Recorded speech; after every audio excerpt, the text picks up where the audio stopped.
Oh, c'est un algorithme très court, donc on déclare deux variables n et a, entiers naturels. On choisit une valeur pour a. Et ensuite, qu'est-ce que fait l'algorithme? On part de n égale 0. L'algorithme ensuite, qu'est-ce qu'il fait? Il calcule. Donc n égale 0, il met. Alors voilà, il calcule. Donc n moins n de carré plus 1, donc ça c'est f de grand N. Voilà. Et ensuite vous avez, eh bien, si, il y a deux cas, hein. Si f de n est plus petit que le nombre a qu'on a choisi, eh bien n devient, alors, n devient n plus 1, c'est-à-dire qu'il grandit de 1. Et on revient au début de la boucle. Voilà, ici. Et sinon, ça veut dire que f de n est plus grand ou égal. Sinon, ça veut dire que f de n est strictement égal à a. Et il affiche n. Donc que fait ce petit algorithme? Eh bien, il calcule les images des entiers à partir de 0 et il va sortir la boucle et afficher le premier n pour lequel la valeur de f de n va être supérieure ou égale au nombre a que vous avez choisi. Donc cet algorithme, donc l'algorithme affiche donc la plus petite valeur entière positive pour laquelle f de n est supérieur ou égal à a, c'est-à-dire pour lequel la valeur de f dépasse le nombre a qu'on a rentré. Ça veut dire par exemple si vous trompez que vous rentrez un nombre négatif, eh bien f de n ici sera comme f de n est positif pour x positif, eh bien vous aurez tout de suite f qui est supérieur à votre nombre et donc il sortira immédiatement, il affichera 0. Et si vous rentrez un nombre bien positif, il va calculer les valeurs de f et s'arrêter dès qu'on dépasse la valeur que vous avez rentrée au départ pour grand A. On vous demande de tester ça pour a égale 100, donc là, très simple. On va calculer les images de f de 0, f de 1, f de 2, f de 3, f de 4, jusqu'à temps qu'on dépasse 100. Alors ça c'est simple, c'est un tableau de valeurs sur une calculatrice, c'est tout bête. Donc on va dans le menu table. Voilà. Vous rentrez la fonction, normalement qui a déjà été rentrée. Voilà, x carré. Ensuite, on va faire de 1 jusqu'à, là, vous pouvez aller jusqu'à 200, c'est rien. Allant de 1 en 1, et vous regardez votre tableau. Et vous attendez de dépasser ici, eh bien 100. Bon, ça peut prendre du temps, évidemment. Alors si vous voulez pas faire comme ça, ben vous rentrez des valeurs pour aller... Mais vous voyez qu'on est à 60, donc globalement, vers 100, 105, 110, on devrait y arriver. Voilà, on a dépassé 100 déjà. Les images sont 96, on s'approche, 97, 88, 89. Voilà, là on est encore en dessous de 100, ici, voilà. Donc c'est pour 110 qu'on dépasse, et à ce moment-là on sort la boucle. Donc, ici f de 110. Donc, alors, f de 110 est à peu près égal à 100,59. Et f de 109, ce que j'aurais tout donné avant, est plus petit que 100. Donc, l'algorithme affiche grand N égale 110. Voilà pour l'algorithme. Maintenant, on va passer à la partie B. Alors, partie B, c'est toute une partie sur les suites. Donc, premièrement, on vous demande de montrer par récurrence que donc, pour tout n appartenant à grand N, eh bien, un appartient à 0,1. Voilà, donc ici, montrons par récurrence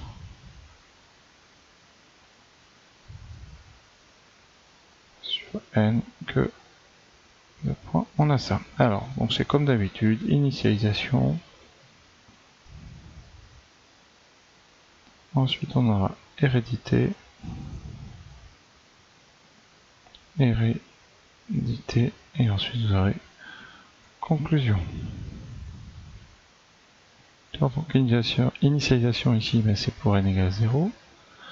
Pour l'hérédité, on va supposer que pour un certain p, donc ici, supposons pour un certain P appartenant à n, on est, eh bien, UP appartient à 0,1. Et on va montrer que, montrons alors que le suivant, UP plus 1, appartient à 0,1. Voilà notre arrêté et conclusion. Eh bien, on a démontré, alors là on recopie la phrase, hein. On a démontré par récurrence que pour tout n appartenant à n, eh bien, un appartenait à 0. Oui, il reste à remplir. Alors, est-ce que ça paraît logique? Je vous rappelle quand même, on a fait un petit tableau tout à l'heure, hein, ici, sur F, qui était comme ça. 0 ici, ici, c'était 1 moins n de 2. Et on a montré, et par là de ce tableau, que si x était entre 0 et 1, ça impliquait que l'image de x était entre 0 et 1. Eh bien, on va se servir de ça. Pour l'hérédité, alors l'initialisation, U0, donc ici U0 vaut 1, U0 égale 1, et 1 appartient effectivement à l'intervalle 0,1. Donc vérifier, c'est vrai, au rang n égale 0. Donc c'est bien, l'initialisation est bonne. Hérédité. On suppose que UP appartient à 0,1, montrons que UP plus 1 appartient à 0. Alors ce que vous pouvez remarquer, d'accord, on remarque, très important, que UP plus 1, c'est f de UP. Vous connaissez ici la formule, l'expression de f. D'accord, et on a démontré cette propriété. On sait, on a démontré que pour tout x appartenant à 0,1, eh bien f de x appartenait à 0,1. Alors ici, eh bien je change de couleur pour bien que vous voyez, ici, on applique ceci avec, eh bien x est égal à UP. UP est bien dans 0,1. Donc, hypothèse de récurrence, UP appartient à 0,1. Et donc, f de UP appartient aussi à 0,1.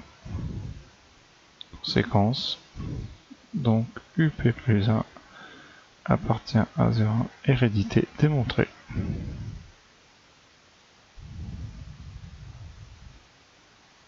Voilà, ça utilise en fait la propriété qu'on a montrée en partie A.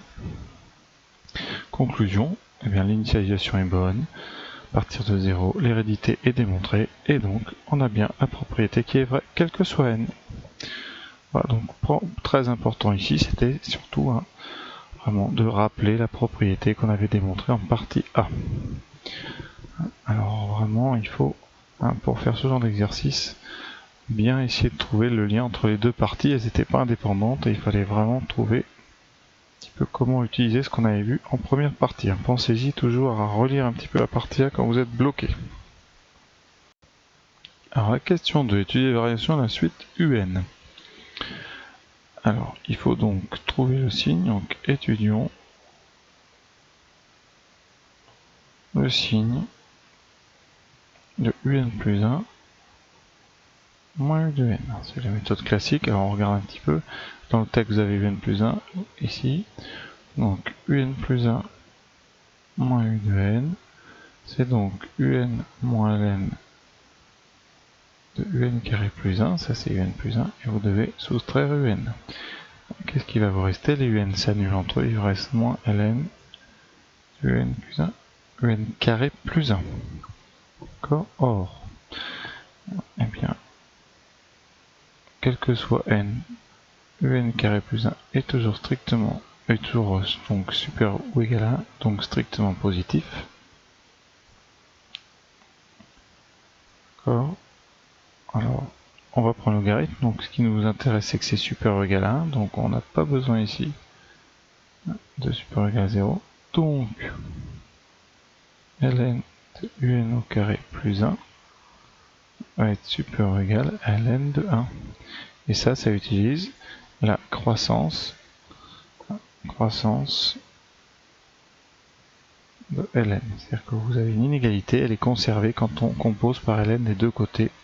La croissance de ln sur, donc ici, r plus étoile. C'est-à-dire 0 plus l'infini ouvert.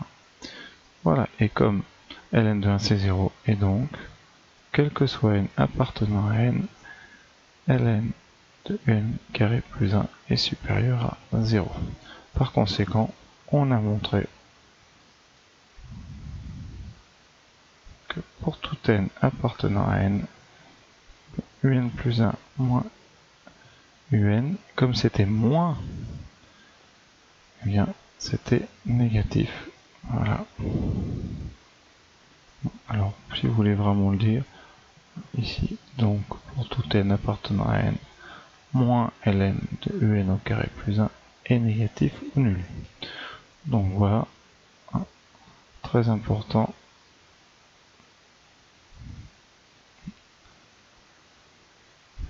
Et donc, la suite un est décroissante. Et ça pour n appartenant à n. Donc voilà. Donc vous voyez que c'est pas très compliqué. Seule chose, c'est de ne pas se lancer dans une récurrence parce que elle vous mènera pas à grand chose. C'était plus simple qu'il n'y paraissait. Pour ceux qui se sont lancés dans la récurrence, voilà ce que ça peut donner. Alors l'initialisation, en fait vous allez essayer de montrer que n plus 1 est plus petit que un. Donc initialisation, alors je vais vraiment faire vite. Ça ne pose pas de problème. Vous savez que u1 c'est 1 moins ln de 2 et u0 c'était 1.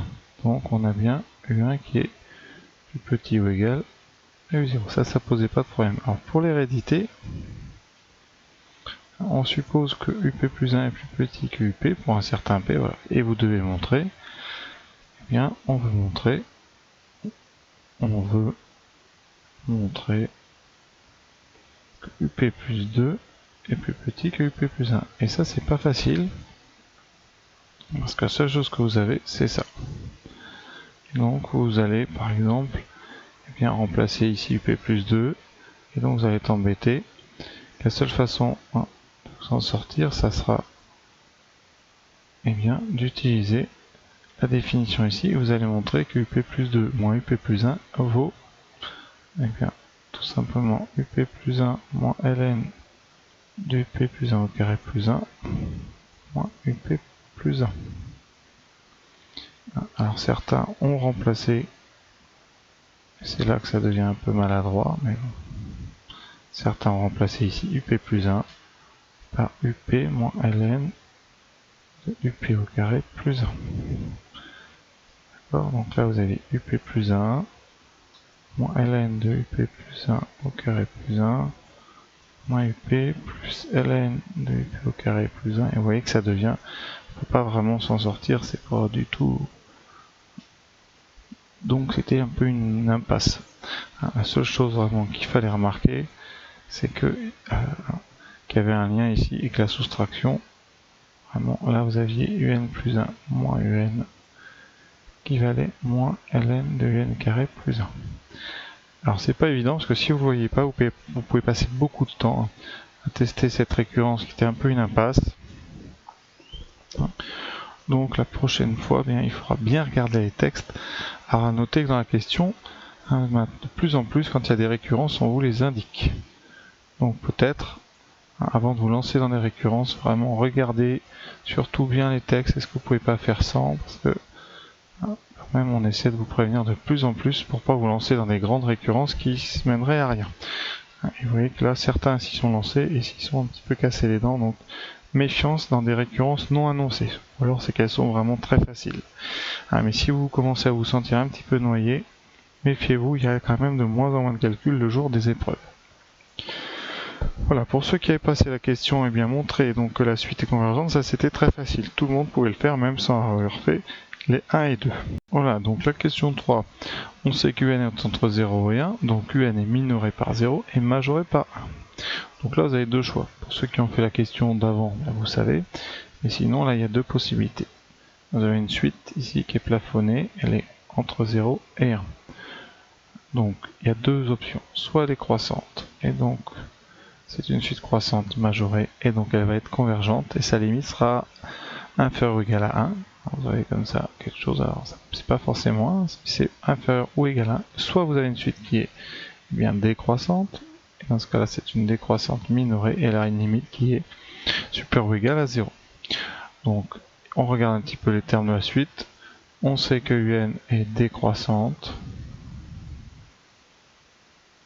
Elle est décroissante et minorée par 0. Elle est donc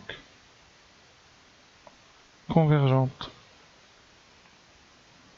Et sa limite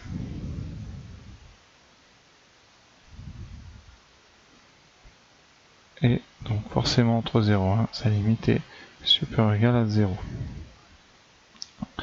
Ça peut être 0, puis ça peut être 0,001, etc. Voilà. Et c'est ça qu'on va demander en question 4, c'est quelle est la valeur de cette limite. Alors c'est une chose très facile parce qu'on vous dit, on admet que L vérifie f de L est égal à L. Et ça, on va revenir à la première question du sujet. Or, d'après la première question,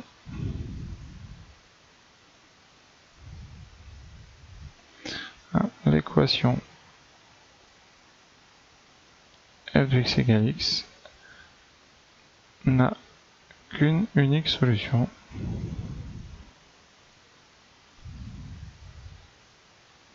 Zéro. Donc, L est forcément égal à 0. Donc voilà, vous avez montré que la suite convergeait vers 0. Voilà, cet exercice se termine. Alors il a été globalement plutôt réussi, on va dire. Seul la plupart des élèves avaient vu que la question 4 faisait référence à la première partie, mais encore une fois, il faut vraiment penser au sujet quand ils ne sont pas indépendants, à essayer de trouver des réponses dans d'autres questions. Voilà, peut-être la seule question qui va peut-être poser des problèmes, c'est la 2 pour ceux qui sont lancés dans quelques récurrences un petit peu longues. Sinon, la question 1, évidemment, faisait référence à la partie A, donc il fallait y penser, mais rien de trop difficile, si ce n'est que c'est le sujet de non-spécialité, donc peut-être c'est pas le plus facile pour vous parce que ça parle de suite quand même et d'algorithme. Donc voilà, j'espère que mon corrigé vous a satisfait et à très bientôt.